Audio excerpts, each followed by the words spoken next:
Hello and welcome to this edition of Wake and Bake News, and I'm your host, Shampoo VTA, Kelly Davis, on this Thursday, June 30th, 2016. I'm like, one day off. I have something to show you today. I am told this could be Pineapple Express, but it also could be Afghan, or they weren't sure, but it is awfully good, and it has produced quite a few seeds. Let me show you this now. Boink! Looky there. Looky at those little babies. Do you know how much money that's worth? And that came free with the buds. How nice. Not all in this bag, but... And legalization just around the corner. I can understand a lot of people up north being concerned. Their profits are about to be seriously cut into. It's all part of the growing process. You're going to be all right. In the end, you'll be some of the wealthiest people on the planet. You're just worried now, and you shouldn't be. So I'll show you this. Oh, I just busted off some.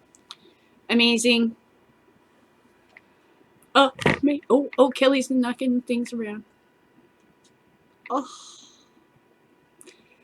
I gotta tell you, after smoking shitty weed, this is such a treat. Such a wonderful treat. And she knocked it on the ground. There's one for my dead homies. I got the Mother's Day bong out that I got for Mother's Day. Little shaky. I just got done doing a video that I have just posted. That is an advertisement for AUMA, which might be a bit controversial because not everybody supports AUMA. But I think it's really super important to remember that this is not just about us. This is about people in poor communities whose families are being ravaged by this.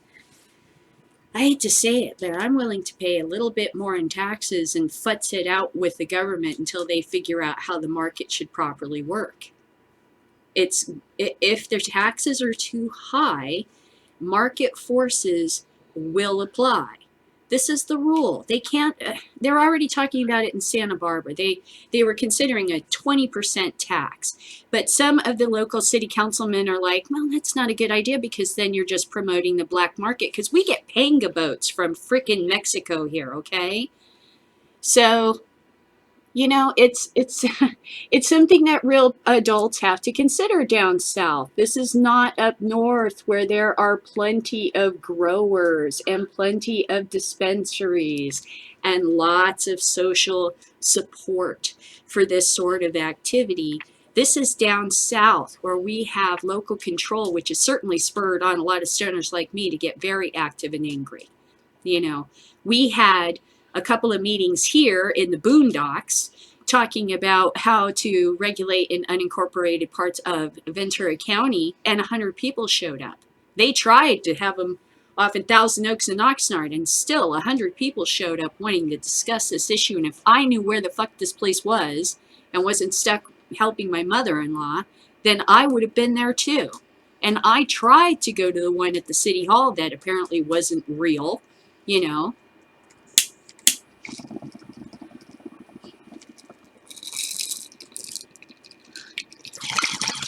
Here's the deal.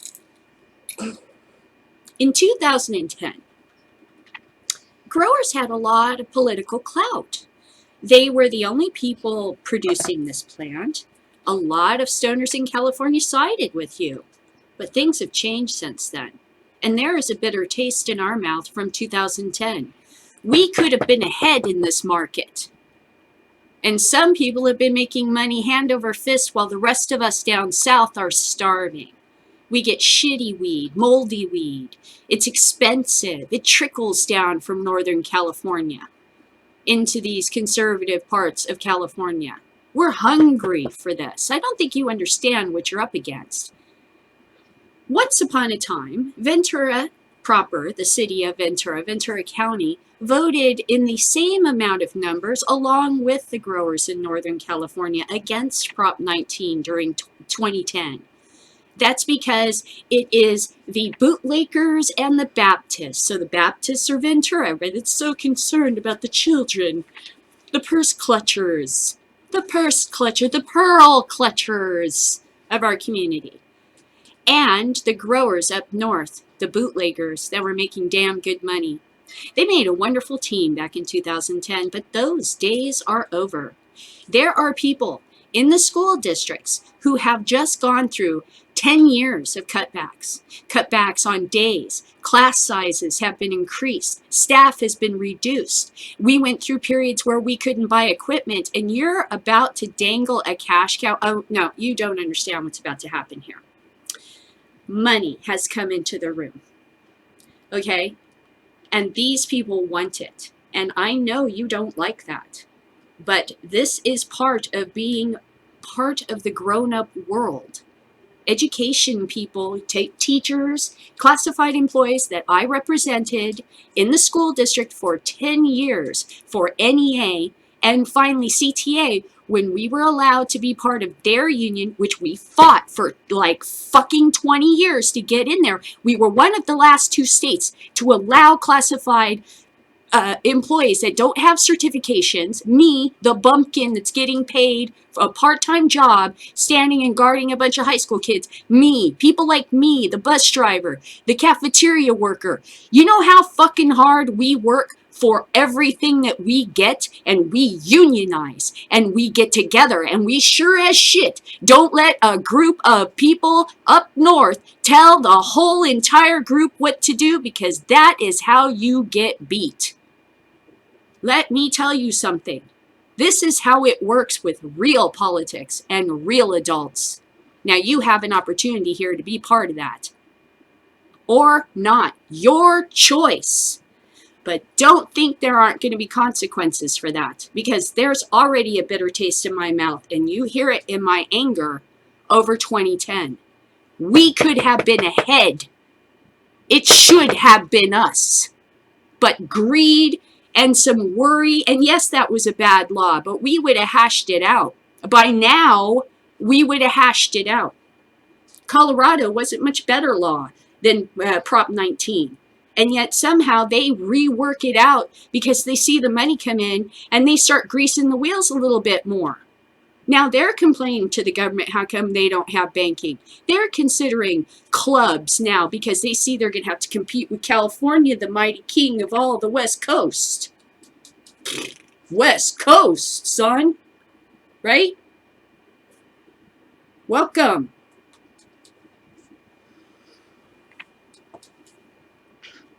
That's my feeling on this. This is not just about us. This is social justice. This is money. And this community here, conservative as it is being asked by its city council to okay a sales tax increase and a raise for them that they backed out of because these people are hot and pissed off and nobody has any fucking money around here. You're in the Shark Tank now. This is like that TV show. I know this is hard, but I'm going to give it to you straight. You can play this a couple of different ways, but there will be ramifications for your choices at this time. You may be cutting yourself off. Stubborn is not necessarily a good idea. Just ask the Puma that supported Hillary Clinton in 2008 and was going to hold a grudge against Barack Obama. 8 years of that shit. You think I could keep that up?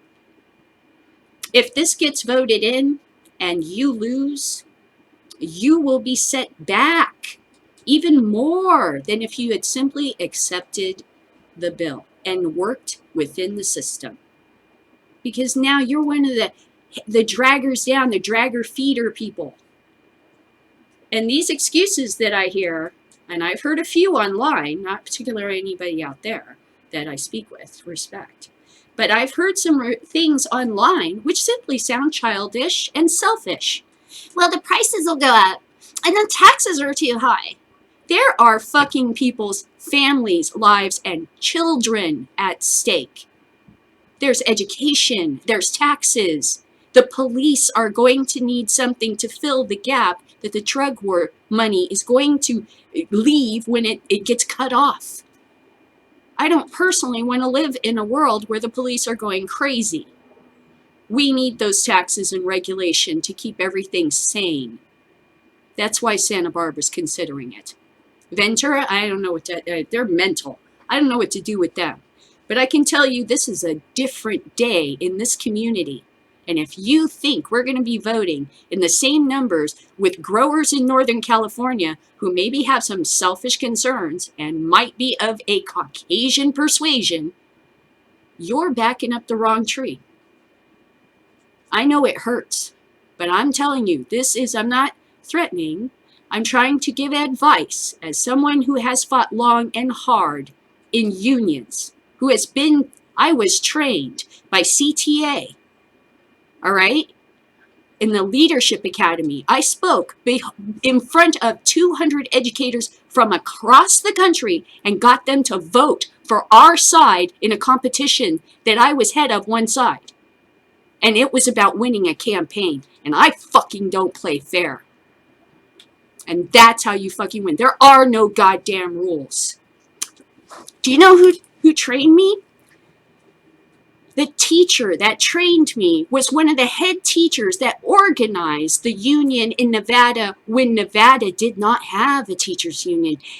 And he personally really liked the way I did business because I knocked everybody on their fucking ass and I didn't care about rules. And the other side, they cried. It was so not fair. You lost. I won. That's what counts here. There is no close. Only in horseshoes and hand grenades. That's the grown-up fucking world of politics. Everybody's fighting for a peace. We respect each other. I respect your point of view. But understand, we're gonna fight. This is not gonna be pretty. You put up opposition and things will be said that will be unpleasant. And you may come out of this not looking so shiny. Now, divide and conquer is exactly what the opposition would like. So I personally don't think it's a good idea. I think it's self-destructive. I think that northern growers or activists here in California that want to be stubborn, I understand that. I have sympathy for that. But let me explain something to you. This is about winning. You can't, I heard this last night on this wonderful show from Britain called In the Thick of It, where the guy that's playing Doctor Who right now plays this guy Malcolm. He's fucking Scottish. That's my fucking ancestry. And I'm here to tell you the same as fucking him. I'm not here to play you a fucking game. You are messing with incredibly powerful forces that will take vengeance on you if you drag down their attempt to regulate this market for various different reasons, whether they are good or bad. This is a den of vipers. This is not you fighting for your right as an individual grower up north and the hope and prayer that somehow they're going to let us grow marijuana like tomatoes. Not today. That is a fight for another day. Today, we're going to get this thing regulated and legalized, and then we're going to take it like a bat to Washington and T-ball off of some congressmen's heads in the House that are obstructing legalization. And the DEA is irrelevant at this point. They're dragging their feet. They're obviously scared, and anything they have to say is only going to serve to help us vote this initiative in. If you watch that TV show I'm talking about, The Thick of It, he's saying, look, you want to accomplish something, you have to win. And to win, you're going to have to do some things maybe you don't like. You're going to have to worry about that later. But right now, you need to win to be able to make policy, to have the field, the high ground. Otherwise, no one is going to listen to you. Winning is what's important here. This is a war. There is no second chance. You fumble here, they will be able to come after you because you would have shown enormous weakness. I've seen these kind of fights in education. My family's been part of unions all the way back to the 30s. Glass is where my family used to work. Chevrolet. My family worked making the Muncie 5-speed. Kraft. We know a little fucking something about goddamn unions, about politics. You win first, then you compromise. You fight for the rest. But you goddamn well take that hill. And you don't go, well, it's not quite time to take the... Shut up! Get the hill now! If there's a crack in the defenses, you immediately fill it with your men. This is war. There's no time for this. I'm very impatient with this attitude. It's been too long. Okay. So I made this video, and this is to support AUMA. And what I'm trying to say is this is about fucking other people's lives. There are people being shot and killed by police officers, and they, like Trayvon fucking Martin. And that, I swear to God, that young man is not going to have died in vain. Because this is where I started this shit. Somebody said, well, he smoked marijuana. There's pictures of him smoking marijuana. And I went into Twitter and I said, marijuana prohibition was always racist. Always. That's what this is about. Social justice right now. This is bigger than commerce and your pot farm. People are being shot and killed. So any money you're making could be considered bloody. Especially if you don't work this just the right way. And I think you're aware of that.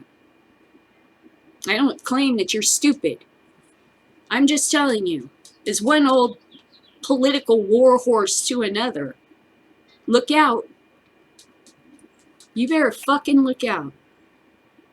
You're stepping on some shit right now. You're getting some shit on your shoe. You're sounding selfish. It's not a good idea. The NAACP supports this bill. They do it because it is a social justice issue. Because these laws are discriminatory. The police are using them in order to wedge into people's lives, search their cars, search their bodies, search their ass in public, and completely subjugate another race. I'm sorry, but when you compare that argument to you aren't going to make as much money as you used to on your pot farm, you kind of wilt like a fucking limp dick, man. I'm telling you, you're stepping on landmines. Landmines. Be very careful. This could blow up on some people. Move forward, not backward. This is not a perfect bill. Welcome to reality. This is how we get shit the fuck done. And yes, it's a bitch and it's flawed. But this is how most of all of reality works. Are you a parent? Have you raised a child? It's fucking, you know, it ain't going to always work out as you planned. You're not always going to get exactly what you bargained on. You may have to make some compromises. And you know why you do it? Because you're doing the right thing. See, it's not about you losing an argument or you losing money. It's about you gaining a foothold on the cliff so you can pull some more people up with you. You guys can make a plan on how you're going to get to the next fucking outcropping, and you're going to fucking climb El Capitan 1 fucking inch at a goddamn time till you're standing on the top of the king. We don't jump on top of El Capitan, people. No pain, no gain.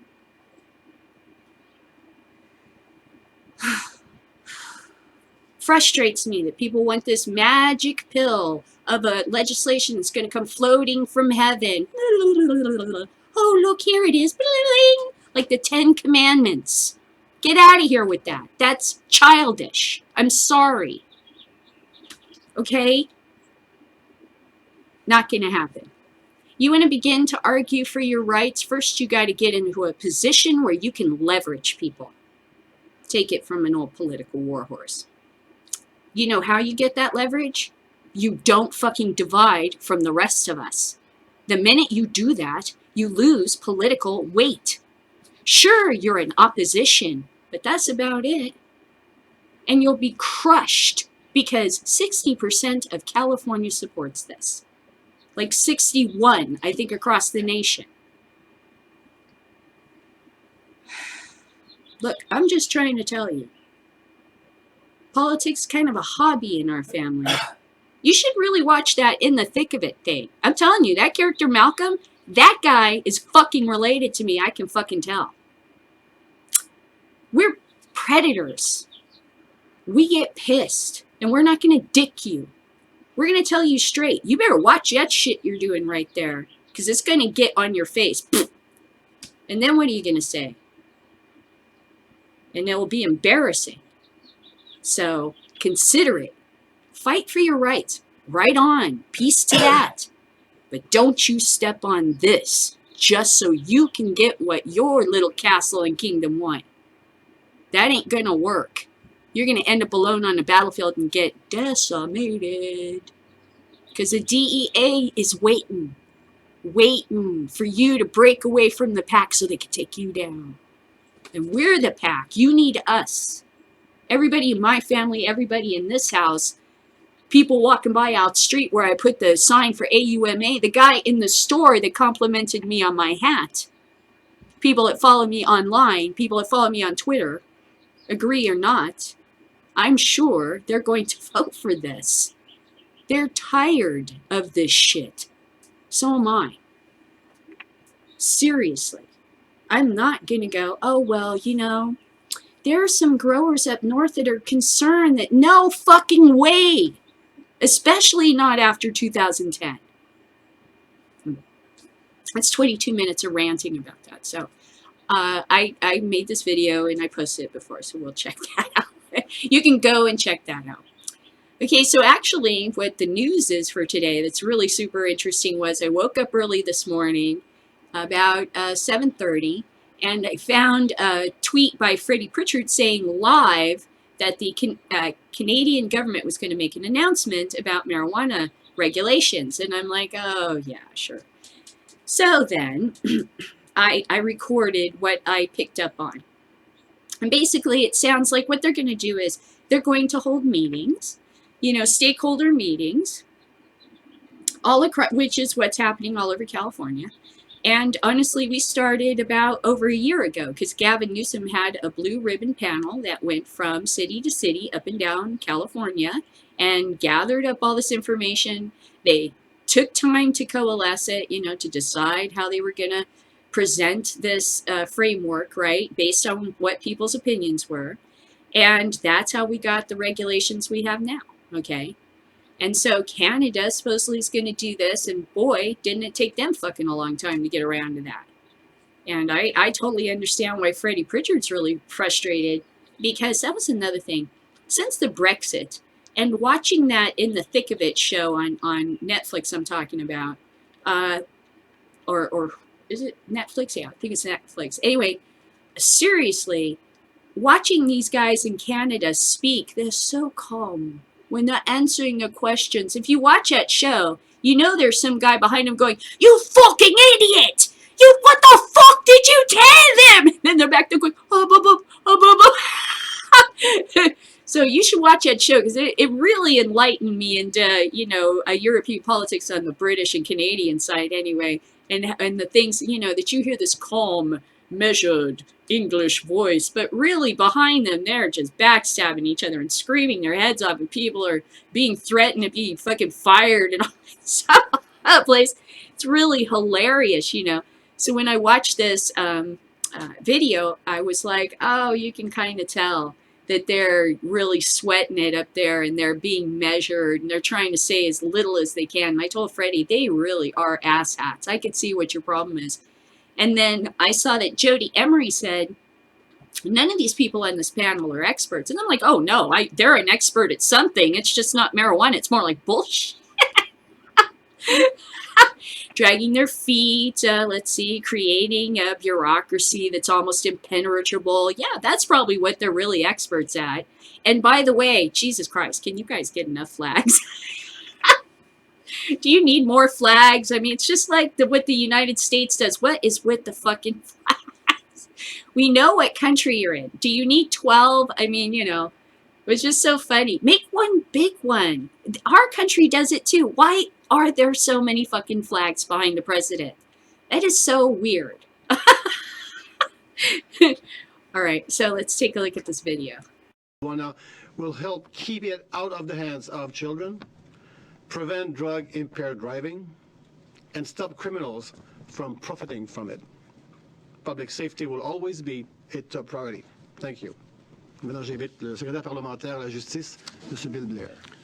Michel. And now I invite Mr. Bill Bonjour Blair à tous. Good morning, everyone. Good morning, everyone. I'm very pleased to be here to join you today in the important announcement of a critical step in the development of a new regulatory framework for the legalization, regulation, and control of marijuana in Canada. And as Parliamentary Secretary to the Minister of Justice and the Attorney General of Canada, I have been given the task of serving as liaison between the Ministers of Justice, Health, Public Safety, and our task force.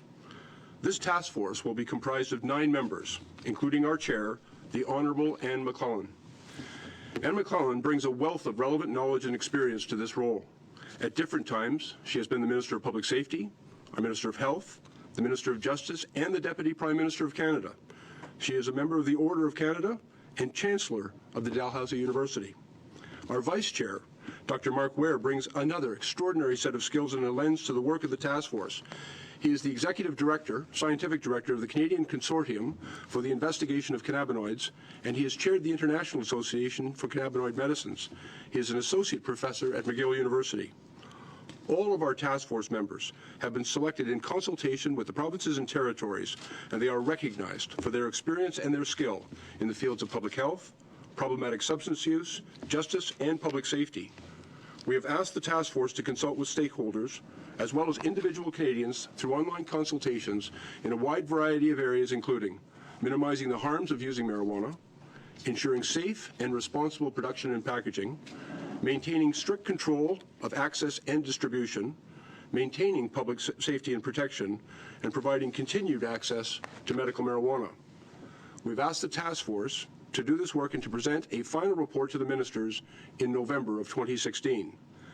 This final report will be made public.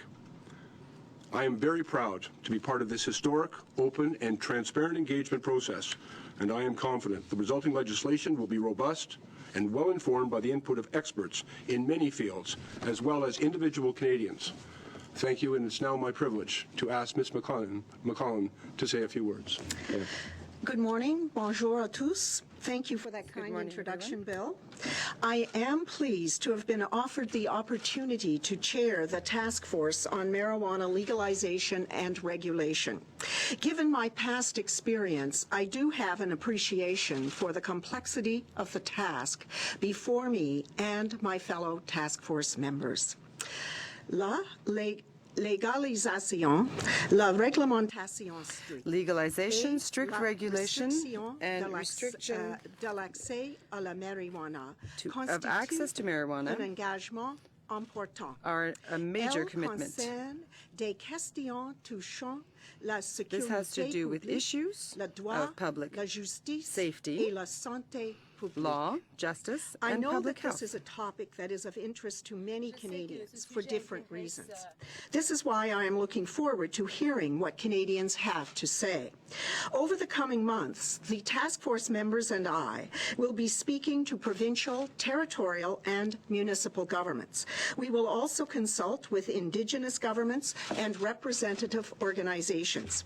Equally important will be our engagement with youth and with experts in relevant fields, such as healthcare, substance abuse, criminal justice, law enforcement, economics, industry, and those groups with expertise in sales, production, and distribution.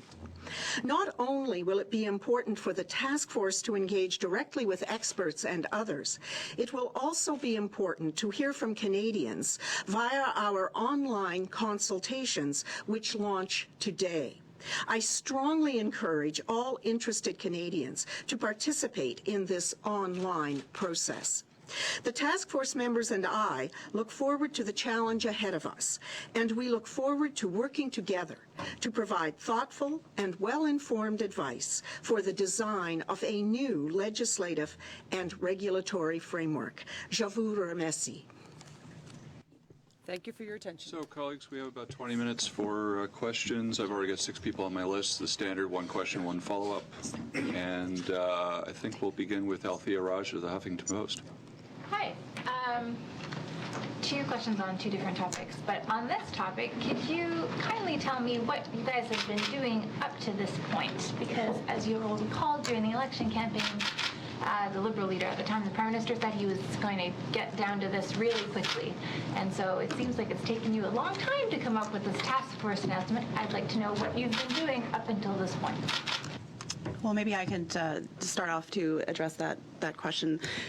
We have been working very diligently within our 3 ministries to, 1, to develop a comprehensive discussion paper, which we are putting online today, which looks at other regimes, looks internationally, and speaks to the considerations that this task force will be undertaking and engaging with Canadians. We have set up a secretariat that has been working to develop the consultation paper and working between and among our various departments on moving forward and setting out the framework that's going to be in place, or that is in place, for the task force to move forward and do their work. And my second question is to Minister Philpott.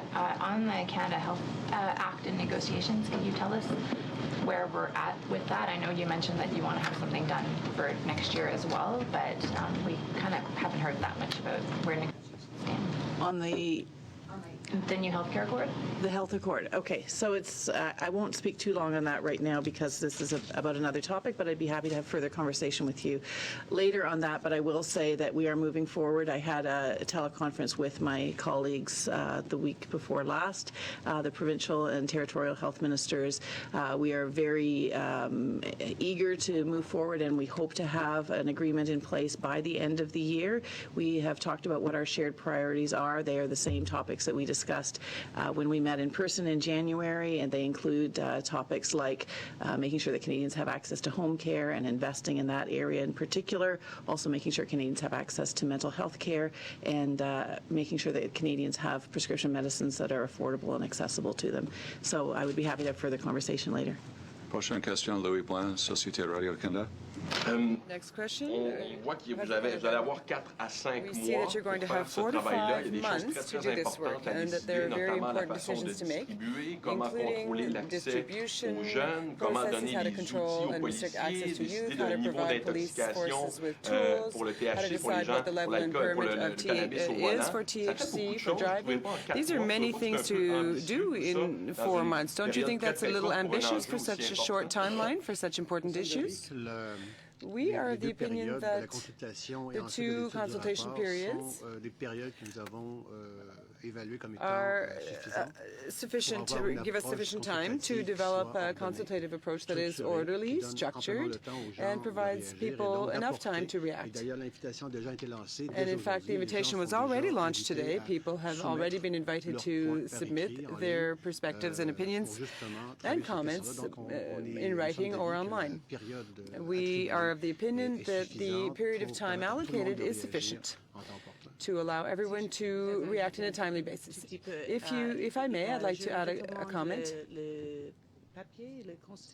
Discussion paper. I strongly recommend that people have a look at the discussion paper that is posted online. I think it sort of speaks to the balance between these questions. It's taken some time to get here, and now we have a very ambitious plan to move ahead in the next few months with this consultation. That discussion paper is what our officials have been working on. It's extremely thorough and actually addresses what we think are the most important questions that need to be answered through the consultations. So we're not starting from ground zero. Sur un autre dossier, peut-être Mme Wilson-Raybould. And l'aide médicale à mourir, il y a eu une Mr. première contestation Wilson-Raybould, judiciaire qui a there été has been lancée a par court challenge l'Association launched Liberté by civile de the Colombie-Britannique. Comment BC votre Association gouvernement for Civil va Liberties. réagir à ce recours judiciaire? How Est-ce qu'il is your faut government going to s'attendre à react des années to this devant court les challenge? tribunaux, Can encore we une fois, expect comme dans le cas de years Mme before the Parker? courts, as Vous in the allez case of accélérer Ms. les Carter, or are you procédures going si to vous le pouvez? accelerate processes if you can, procedures if you can? Well, I mean, I appreciate the question, and again, I'm happy to have further conversations with you on that court challenge. But what we're here to talk about today is marijuana. But happy to speak with you after on that. Une réponse rapide, a quick answer maybe? How about a Well, quick we, answer? as with every court challenge, we'll look at it and certainly respond accordingly. But I will reiterate that the legislation that we have in place with respect to medical assistance in dying is the result of substantive discussions. Now, it didn't get very much before it was all over with. But like I said, it was pretty much saying that they were going to do very much like what Gavin Newsom did here in California, which is have a blue ribbon panel go around and ask everybody's opinion. And here's your chance to scream your fucking head off. You show up to those things and you make sure you're up there telling because there's going to be those smart approach to marijuana assholes, and they're going to fucking have a contingent, and it's like a cheering squad.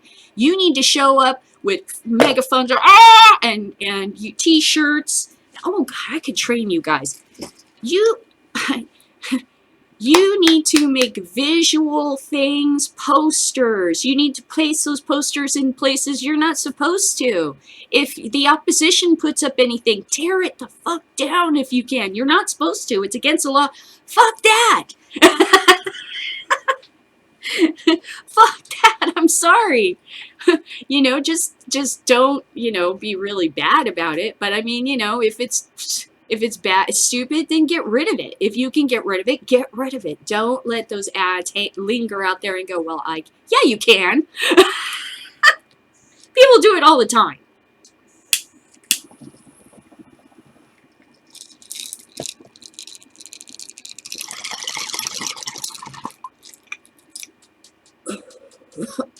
Back in 2010, Arnold Schwarzenegger legalized the possession, well, not legalized, but, deregulated or whatever, decriminalized the possession of marijuana. Well, years before, Arnold Schwarzenegger had a head-on combat with the education system, trying to cut our funding. And the teachers' unions handed him his ass. And the education system's paid for it since then. The state and the newspapers have tried to basically rip apart the respect that parents have for their teachers. But that one-on-one relationship that teachers have with families and students is pretty impenetrable, even by drug war bullshit and everything. It's really a trust thing. Teaching is about trust. If you don't trust your teacher, how the fuck could you possibly ever learn from them? So teachers know how to manage that shitty system, right?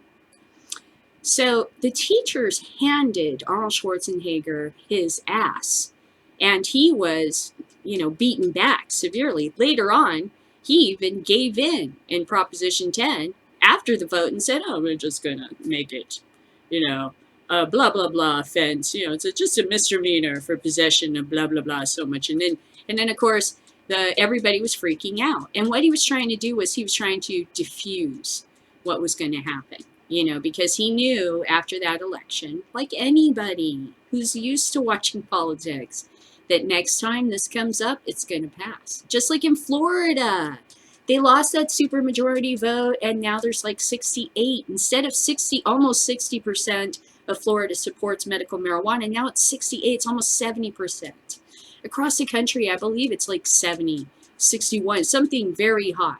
It's near what gay marriage was when suddenly Barack Obama went, I think I'm for this thing. I've had a change of heart. So I'm expecting him to say something. He'll try to avoid it. But we're going to keep shooting arrows at him until we pin him down, because he needs to show leadership on this shit. And he's really trying to be a little coward right now about it. I understand for so many years not attaching his name to it because it would have dragged it down. Everybody hates Obama so much. But here at the end, for the supporters, Bernie Sanders supporters, and the activists everywhere, and the gay community that has helped with our movement for so long. And we helped with them with AIDS and stuff. He needs to, like, hello, you know. Okay, so the next one I have is things are heating up for Arizona's pot legalization. They're about to turn in a bunch of signatures there. 150 valid signatures. The cannabis.com. Arizona marijuana legalization supporters had a July deadline to submit at least 150,000 signatures to get their proposal on the November ballot pictured. The line is long at the first Arizona medical marijuana dispensary to open in the state on December 6, 2012. Things are heating up for Arizona's pot legalization. Phoenix. Supporters of legalizing Arizona's marijuana are expected to submit enough signatures for their proposal to qualify for the ballot in November. Organizers of the campaign to regulate marijuana like alcohol say they plan to file petitions containing about 220,000 signatures with state officials Thursday morning. They need to gather roughly 150,000 valid signatures by July to get on the ballot. The initiative would allow adults aged 21 and older to carry limited amounts of marijuana. There would also be a system in which marijuana would be regulated the way alcohol is and have a 15% tax. Most of the revenue from that tax would go towards education in Arizona. The proposal has drawn fierce opposition from Arizona's Superintendent of Public Instruction, Danielle Douglas, and Maricopa County Bill Montgomery, something. Some people are upset.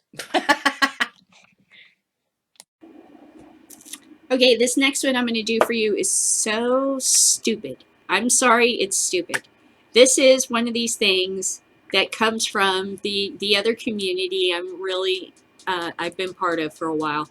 And that is the, survivalist community, the gear community, these guys that like knives and guns and all this kind of stuff. I'm not into the guns. But there's a bunch of other gadgets and camping gear and stuff I just adore. Stoves and tents and backpacks and all kinds of great stuff, right? So, because it's summertime. Here, Outdoor Magazine has done an article about this thing. It's a survival multi-tool that you take into the woods. That's a knife, a saw, a fork, a wrench, and a pipe. And you could throw it at trees. And it looks so dumb. So let's look. It's going to be in a hemper box. I just know it. OutsideOnline.com. This throwing knife doubles as a marijuana pipe. So we got high and tested it. Oh my goodness. This comes from the realm of survivalism. Survivalism and stonership. Oh boy, I don't know. Marijuana bowl is probably the best functioning component of the napper. You'll need to take pains to shield it from wind, but once you do, you'll be rewarded with a smooth, easy pull. Just be careful not to cut your face with the saw blade, which is right next to the mouthpiece. On the list of good ideas, I don't know about that, but on the list of good ideas, a really big throwing knife with sharp edges on virtually every surface that you can get high from has to rank near the top. And such a serious product requires serious testing. So we started by smoking pot out of the napper, then moved along to the rest. What is it?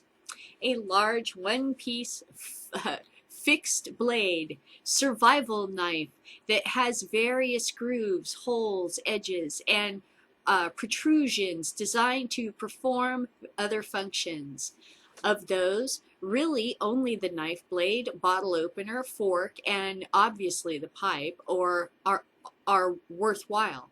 You'll find wrenches, nail pullers, range finders, and inclinometers. I'm sorry. It's so funny. Inclinometers, sundial, I know that's not how you pronounce it, latitude, hashings on other faux surfaces stuff. It's like faux survival stuff, and I'm sure they work, but they're a bigger pain in the ass than they're worth. The guy in the fur coat, Kurt say he looked like a polar bear. He's going to attract polar bears or horny. Who is it for? God only knows. People who like to have fun doing silly stuff when they're outdoors and obviously stoned. I don't think anyone really takes this thing seriously, but it can actually perform the work of a real knife, especially if you go ahead and wrap the handle with paracord to provide a comfortable, secure grip. So it'd be a fun gift for someone whose safety you don't worry about too much, or a fun toy you can drag along on a camping trip. In fact, it was only after smoking marijuana from the napper pipe that we were able to score a solid point first hit. Perhaps that's the secret to proper throwing knife form. Design. It's acid green, it's covered in random functions that don't work terribly well, and it's designed to both be thrown and get you high. So obviously it's A, ridiculous and B, dangerous. But I think that's a big part of the point. Reed Evans, its designer, didn't make it to be a serious outdoors tool. He designed it to recapture the spirit of fun he used to have on camping trips with his dad. Bad parenting. Not every outdoor product needs to be super serious all of the time. I would argue that anything you're going to lug into the woods on your back, you need to have use for, otherwise leave it at home. Using it. The napper arrives with spoon-like sharpness, so the first thing you'll need to do is put it on the Spyderco Sharp Maker or Work Sharp to put a real edge on it. Made of 440 HC stainless steel, it's definitely not the easiest blade I've ever sharpened, but it shouldn't take you too long, and it'll hold an edge with some semblance of longevity. Last weekend, I dragged the knife up to the High Sierras for a group camp out. Way out in the middle of nowhere.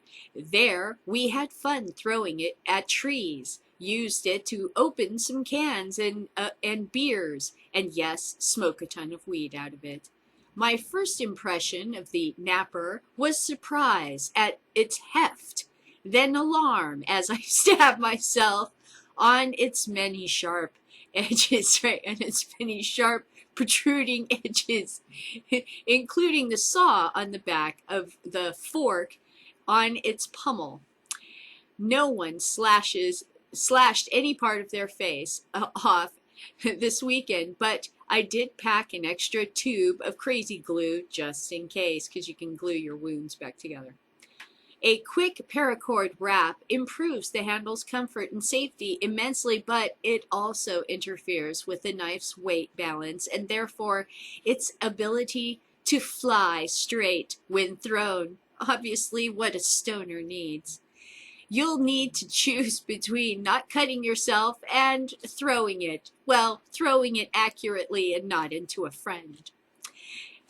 At 13 inches long, the napper is a surprisingly big, hefty knife that means it really sticks into something when thrown, and that it can be used to process wood and perform other big knife chores. I would recommend a pair of gloves if you intend to use it for heavy work, though. Again, it's pointy and slick. Ultimately, the napper proves more of a novelty than an essential camp tool or even a fun toy. We did end up resorting to hatchets and a bow saw to process wood, went back to chatting instead of knife throwing around the fire, and smoked pot from a traditional hardware once the initial amusement had worn off. Really? Because you said you smoked a ton of weed out of it at the beginning of this article. I remember things. Likes, definitely the world's most dangerous marijuana pipe. Impacts your throwing target with gusto. Will help you clear old band-aids out of your first aid kit. Not the worst knife I've ever used. Not the worst. Yes, high recommendation indeed. Not the worst knife I've ever used. Chicks dig scars, retained packed bowl when thrown. Yes, we actually did see it. Retained a packed bowl when thrown. Dislikes. Arrives totally dull. Sheath is garbage. Yeah. Saw it is both too short and too thick to work. It looks like a shark's teeth. Phillips head is not sharp like a Phillips bit. None of these cheap things are. You'll stab yourself in the eye, guaranteed. Should you buy one? Are you an 18-year-old boy? If not, in fact, in spirit. If so, your next camping trip will be a lot more fun if you bring one of these things along. Of course, if you are actually 18, you might have trouble affording one. The napper is $155. Yeah. That's okay. I'll skip it. I just know this thing's going to end up in a 420 box, a Hemper box. One of these boxes, you're going to get this. What is this? It's going to be your introduction into the hilarious world of survivalism.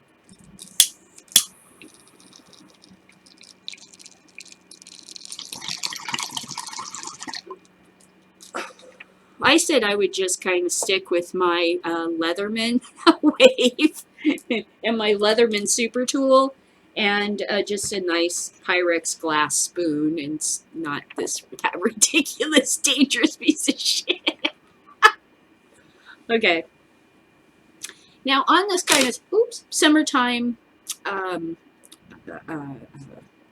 theme, okay, I want to also talk about something my husband saw in this parking lot here in Ventura. Apparently, there is a new company that makes this, what the hell's that thing called? The van? The ads have been showing up everywhere since I went and looked at it. Juicy. Oh, Juicy. Okay, so there's... Juicy RV, I think. Thank you. Okay, so there's this company, and they make this van, apparently, and it's okay, I gotta start again. Okay, so I love VW bugs. I love the camper vans they used to have, but in California they don't really have them anymore. I mean, you have to be very wealthy to be able to afford to fix up and run a Volkswagen bus, or you have to be a really decent mechanic. The availability of parts, the difficulty to work in a garage. If you're in an apartment around here, you can't work on your car in the street. You can't work on your car in a parking garage if you're in an apartment. So people working on their cars is kind of passe, especially in California. Everybody goes to mechanic now. The dealership, and gets jacked there. That's why the turnover of cars is so high. So people that own Volkswagen buses and campers and stuff have to be pretty decent, young, healthy mechanics to go and heft all that stuff around and go and find all the parts or scavenge them. Okay. So I have a bus. And we're always looking at possible replacements for that bus because I realize, as much as I love the idea of owning this restored bus, that dream may be slipping away as time passes. because of the difficulty in finding parts and how the laws are and everything, because eventually they're going to say all these old cars need to go and we need to have automated cars or something.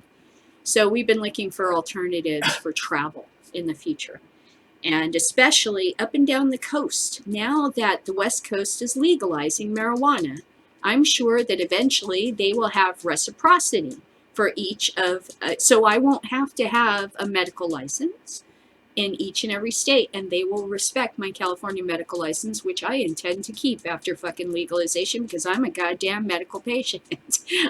Yes, I enjoy marijuana recreationally, but I fucking need this shit as medicine, and I don't need some half-ass Budweiser shit. Okay, I need something that's decent. Jumbo. You know? I got a little bit left. Just a tiny, tiny drop. Okay. So we were looking, Kurt said he saw this thing. He put up the website for me. I started looking at it and I'm like, oh yes, I've seen these kinds of things. And I think out of like Australia. And he goes, yeah, this is a company from Australia. And they rent these to tourists in Australia, and they can drive them around the coast and they can stop along the road and camp in parks and stuff. And it's got some amenities. It sleeps 4. And it's a van. It gets like 20 miles a gallon or something. Okay, so not everything's perfect about it, but you know, it's really neat. And certainly up from the Volkswagen bus idea from the 1980s and 70s. Okay, so I looked up their website and I started looking at this and I'm like, you know, they just started here in California and I'm like, that is fucking genius. Here, you're about to have legalized weed up and down the coast. I think I say this in the video. And you can't maybe smoke in your hotel because of restrictions. You can't smoke in public because of restrictions. But here you have this lovely pop-top camper van with all these kitchen utility and sink and everything. I'll show you this thing. And hey, that looks like a really good option for me. I could drive up and down, you know, the American West Coast up towards Canada and partake of different strains and stuff and localities and varieties and, you know, local flavors and shit like that, and enjoy restaurants and all that, kind of on into retirement. I mean, on into, you know, the grave.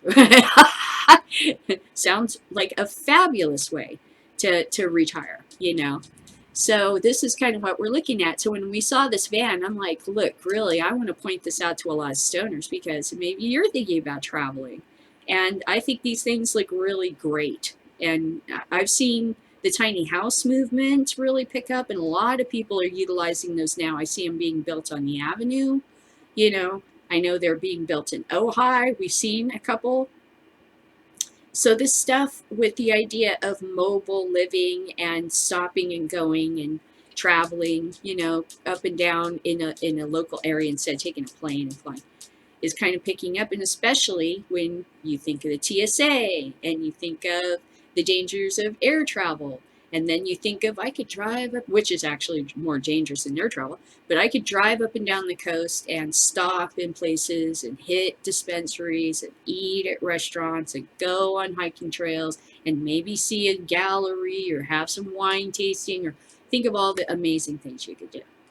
So I thought I would show you this because this I thought was, you know, bingo, bingo, bingo, bingo. This is what stoners should be looking at.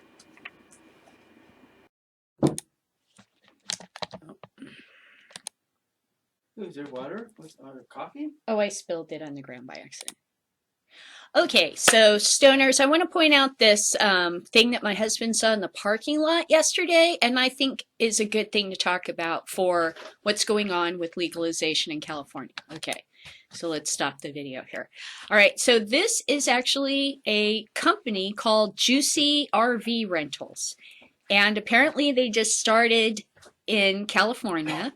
And what they're offering is a van that's been converted with an amazing camper kit. And apparently this company is out of Australia, because we looked it up, because we're obviously looking for investment opportunities. And they just opened up in California. And I saw another video where some Australian people were taking it camping here in California, and they said they kept getting questions and they kept getting a lot of looky-loos and stuff because what they call combis over in Canada and England, basically camper vans, are very rare in the United States. And it's true. Actually, it's because of a book called Unsafe at Any Speed, written by Ralph Nader, pretty much sunk the VW camper van.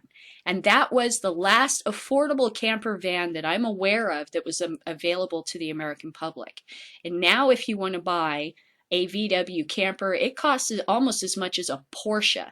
So this whole small time camping van type situation has been taken out of most Americans' pocketbooks now. You know, we can't afford to get one because they're so expensive. You have to have practically a building driving down the street with a dance floor on the inside and someplace you can have karaoke, you know, and a shower and a hot tubs inside and 2 bedrooms. That's mostly what they sell now. They don't really. They only started to come out with smaller vans because my husband and I have been noticing them. The tiny house movement is also going to suffer under this because everyone is going to tiny houses, building tiny houses. I'm seeing them pop up on the avenue. And our federal government, the Congress, is desperately trying to find a way to stop it because it's not producing the taxes that they want, because you're circumventing a lot of the sort of restrictions the government put on things that you would have to pay money to get past, and they don't like that. So they don't like that people could have a house that they could move around in, and I think the camper vans are the same thing. At one time, Henry Ford used to help us travel across the country and open up the roads of America to Americans, and now they seem to be trying to shut it all down and prevent you from going anywhere, especially if you're poor. This thing apparently can rent for $69 a day, and I think I saw it as low as $39 a day. And I think it gets like 20 miles to the gallon. So I'm going to play this and let's take a look at some of the amenities that are in this thing. And I think it's important because think about it. The entire west coast of America is about to legalize marijuana. You may not be able to smoke in public and you may not be able to smoke in hotels. But if you got this camper van, suddenly the world is yours.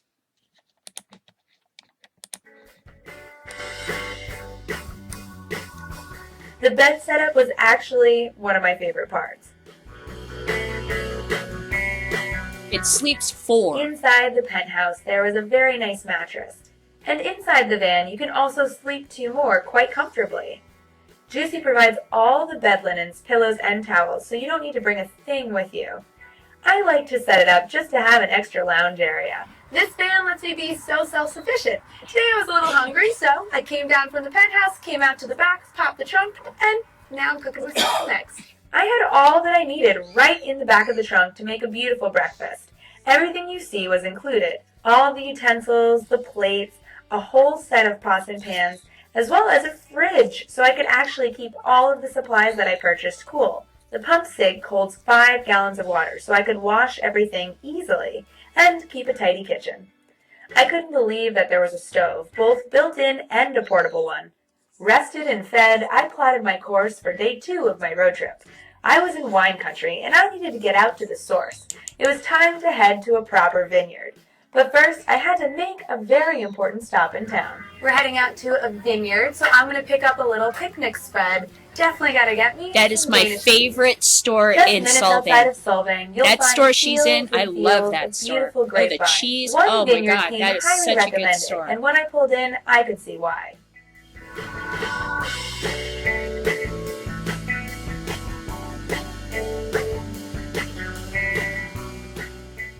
This is Buttonwood, a working farm and vineyard, and also the perfect place for a picnic.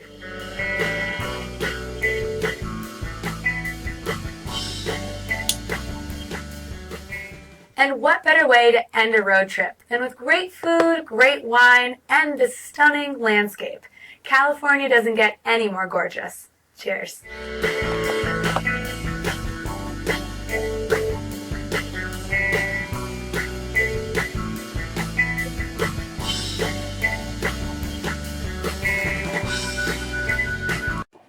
Jumbo. I didn't squirt. It definitely tastes so, like, cannabis-y. All right. Now onward and upward. All right, so what we're going to talk about now is basically Elizabeth Warren. Elizabeth Warren is being considered for Vice President of the United States of America. She's being considered to be a running mate for Hillary Clinton, which has got Fox News and all the conservatives pissing their collective pants. Because Elizabeth Warren will eat Donald Trump. I've even heard some of the Bernie Sanders supporters on Comedy Central say that maybe Elizabeth Warren would outshine Hillary Clinton. If I was Hillary Clinton, I would say, you go, girl. Because you're going to be next president of the United States. And I'm going to ride your coattails. I mean, quite honestly, if she obviously is down for that, too. Now, why is this important? Because Elizabeth Warren, as Vice President of the United States, would do what Joe Biden does. And that is be a bully, basically, in the House of Representatives and try to talk senators into voting the way that the president and whatever leading party will want. And the expectation is that Donald Trump is going to so damage the Republican Party that they will lose, maybe not the majority in the House, but certainly a lot of their influence will be heavily damaged because of his presidential run. John McCain has said he has not seen people this riled up, and he meant Hispanics, this riled up in his state ever. I believe that he only has 1% of African American support in America. Donald Trump is the perfect poison pill and is going to just simply rocket Hillary Clinton through the glass ceiling and into the presidency. And her co-pilot should be, in my opinion, Elizabeth Warren. It would have been nice to have a Latino vice president. But I think the one that they were considering is still a little too young and inexperienced for the position. And Elizabeth Warren is a real dragon. And yes, she will step up. And she will begin her attacks. Now, I'd like to show you a Donald Trump supporter actually calling Elizabeth Warren Pocahontas by making the woo, okay, which I don't know if it's offensive to Indian people, you know, American Indian. I don't know any of that. What I know is that Donald Trump likes to give people childish playground-like names when he is up against them. He thinks he's running a popularity contest in an elementary school. He's running for class president, and he's going to make sure that Shirley doesn't win, and all of her friends hate her when it's done. I don't know what's going on there, but he's sinking like a stone, and everybody can see it now. And duh, he was totally a fake candidate. Another thing is, I made this video to troll Trump supporters because they always push my numbers up because they are so stupid and so filled with hate that they will go anywhere and attack anything. And so it's kind of hilarious. And you can set up a video and they will come and pour in their little hate comments, but your video count goes because apparently they don't understand how the internet works. It's not about the dumb, venomous shit you say in comments. Nobody reads that shit, okay? Nobody's going to read all those comments. Nobody cares. Only the other idiots. It's a circle jerk of stupidity. Do you understand? But my view count benefits. So I think that if you are stupid enough to allow Donald Trump to take advantage of you, then why the hell can't I? I told you, I don't play fair. I win. I heard Hillary Clinton and Elizabeth Warren campaigning.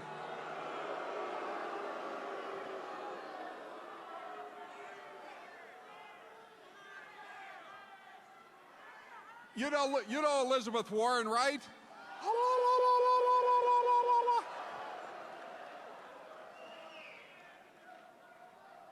Elizabeth Warren said, or maybe it was Hillary, she said, the only people for Donald Trump are rich guys.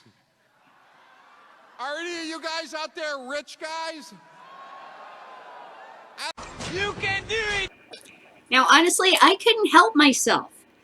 The guy was totally setting up a joke. When he goes like this, I mean, come on, you're obviously going to go to a cutaway. I mean, the dude set up a joke. Seriously, Donald Trump should get smarter friends.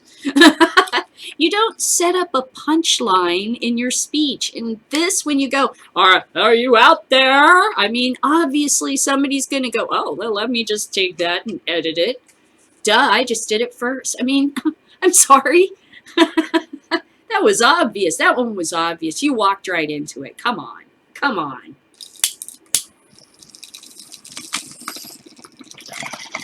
Is anybody out there? This is hilarious. When I saw it, I'm like, oh, I know exactly what to do. And if I hadn't done it, someone else would have. Come on. It was so obvious.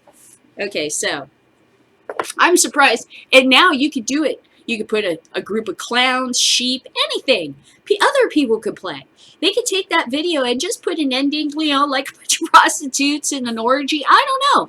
You could just have any image at the end of that. And it's not anything personal against Trump. The guy that was speaking set up a joke when he goes, like a dumbass. Don't listen to those morons. The guy's he's not even intelligent enough not to set himself up.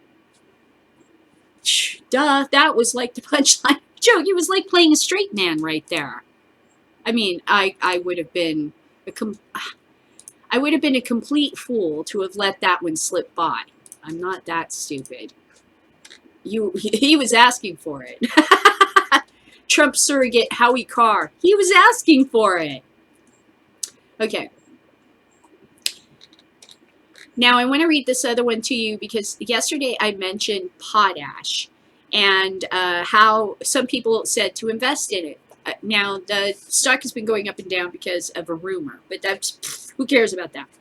What's important is that potash is something that they have to mine out of the ground. It is an important part of things like Miracle-Gro. And Miracle-Gro stock did kind of see a surge when the consideration that marijuana legalization was going to happen. Most consumers are probably going to turn to Miracle-Gro and not expensive products that big-time dispensaries or producers use to make medical or high-end weed. This is where you have an advantage over us. There will be a secondary civilian market for us dweebs to grow our little tomato plants, but we're still going to go to the store. So stop freaking out about what you're going to lose if AUMA wins, or if it's not perfect, or if it doesn't do this or that. Not good enough. Just not good enough. Okay, so I thought this was very interesting. It's a report about what's going on with the shares and the rumor that had actually sparked the buying. But truthfully, potash is going to be one of those ingredients that people use in the fertilizers to grow these plants. And potash, apparently, is something that other companies use, you know, to manufacture their produce and stuff like that. And they don't want the price to go up. So there's going to be some fun going on there. So let me read this to you about potash. Reuters, Canada. Potash crop shares briefly jump after takeover rumor. June 30th. Winnipeg, Manitoba, Reuters. Shares of potash crop of I'm going to say this wrong. Saskatchewan jumped as much as 6.5% on Thursday after a financial news website reported a rumor that the Canadian fertilizer company had received an unsolicited takeover offer. The Fly website said chatter among traders suggested Potash had hired an investment bank after receiving an unsolicited proposal.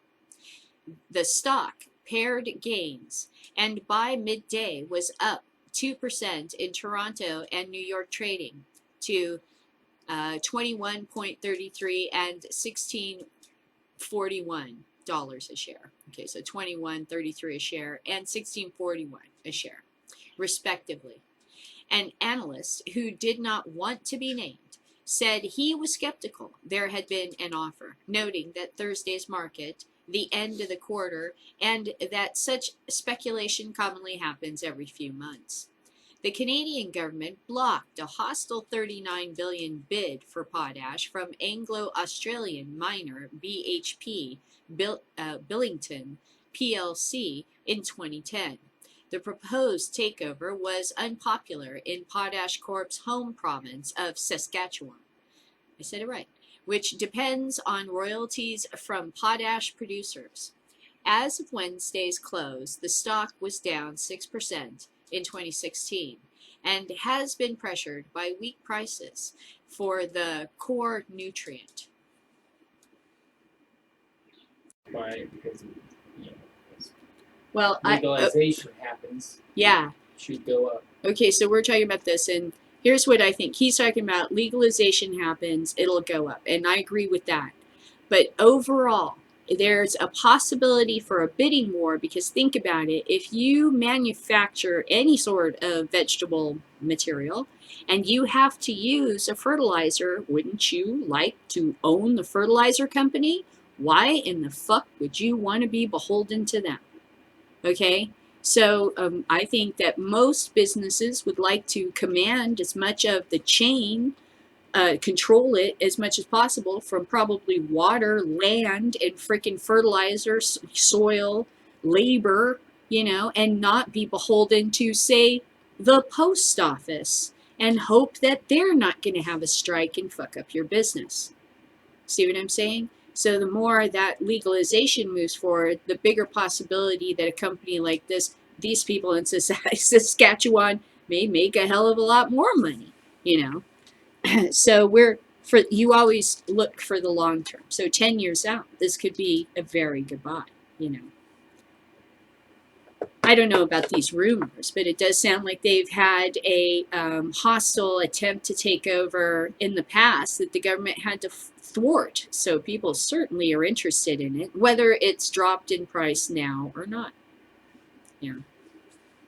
Like I said, you're investing for the long run. Oh, BKB. I guess that's pretty much it.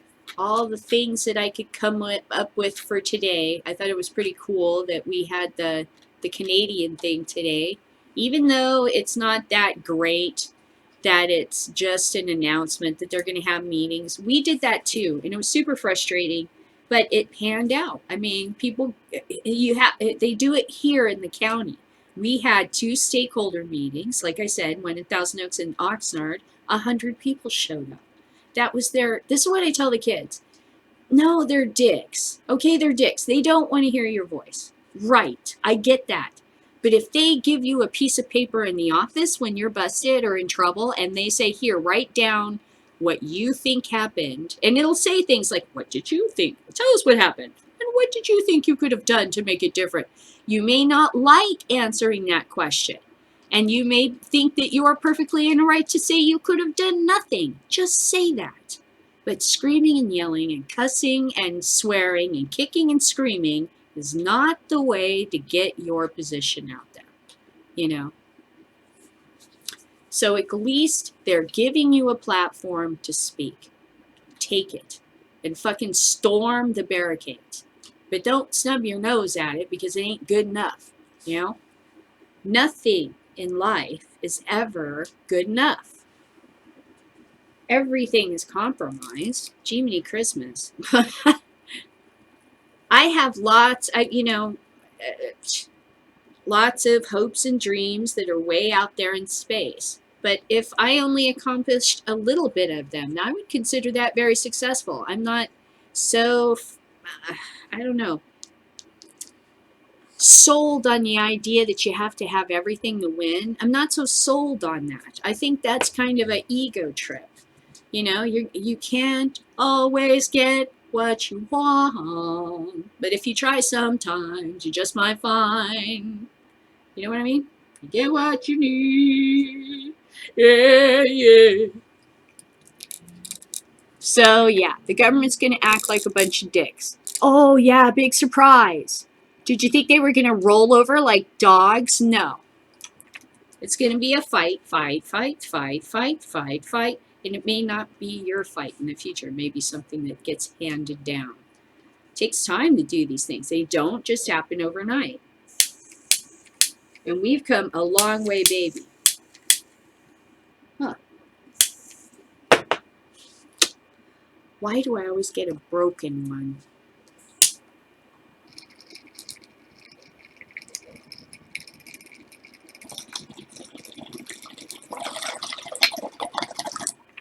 Blazing Saddles. Why do I always get a broken one? All right. So now I'm totally high. And, oh yeah, I have one more thing.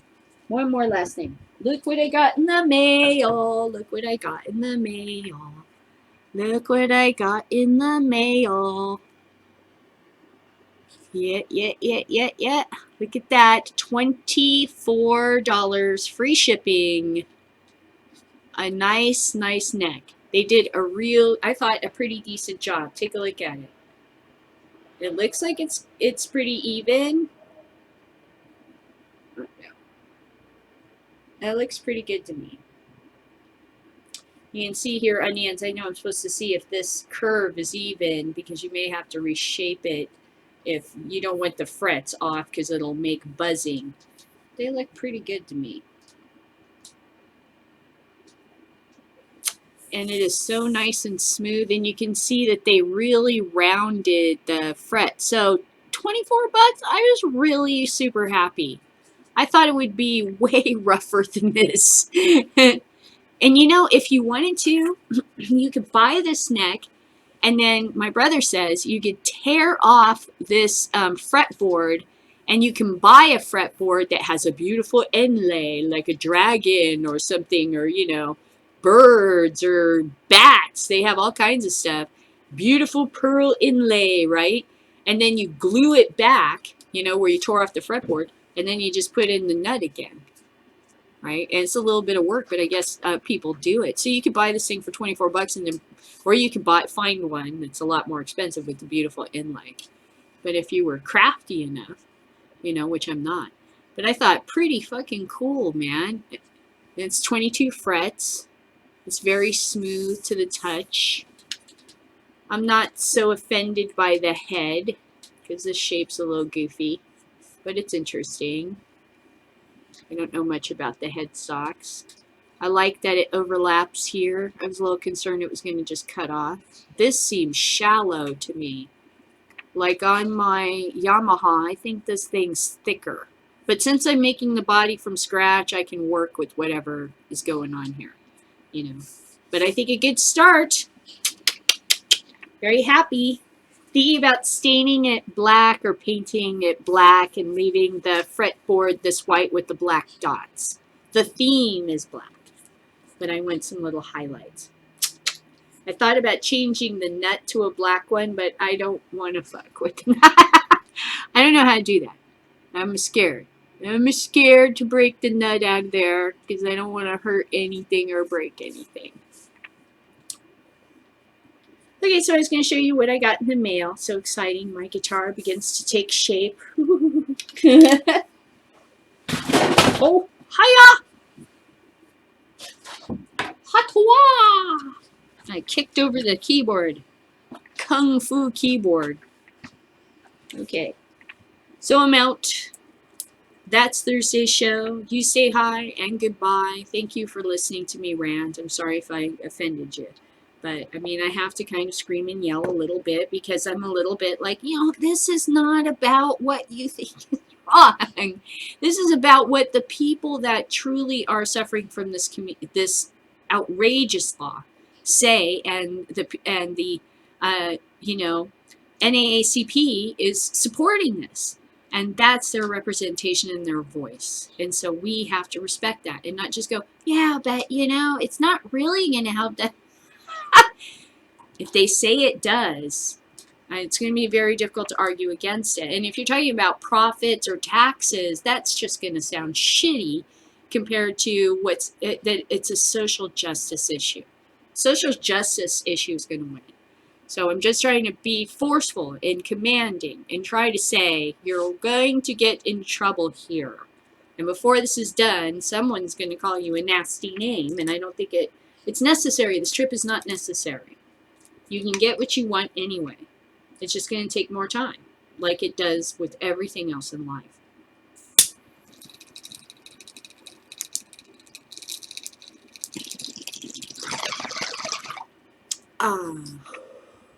All right. So good luck to you, and respect, and make the decision that's best for you. But please listen to my threatening and dragon-like words. You're fucking with something that's not gonna be fun. Okay, understand? You're throwing yourself in the briar patch if you step on this one, because people will start saying nasty things because they see it as a social justice issue. And if you start talking about money, ooh, it's gonna look bad. Okay. All right. So I'll see you tomorrow. Good luck. Well, even in pot-friendly Vancouver, this next story is a little odd. What appears to be a marijuana plant growing in a roundabout. Yeah, you're looking at the traffic circle at 18th and Ontario. This video was taken last night at the Mount Pleasant intersection. Bypassers noticed the greenery and were taken aback by the sizable plant that looks just like marijuana growing in a very public place. I think it's great. I think it's drawing a crowd, and there's going to be a whole tourism industry here because of this plant. I think it represents a good sense of humor in the neighborhood, and I think it's essentially harmless. Police say they aren't worried because the plant appears to be male, which means it can't reproduce usable buds, but some officers have been sent out to take a closer look. Not something you see in every garden in Vancouver. Certainly not. Wild. Okay.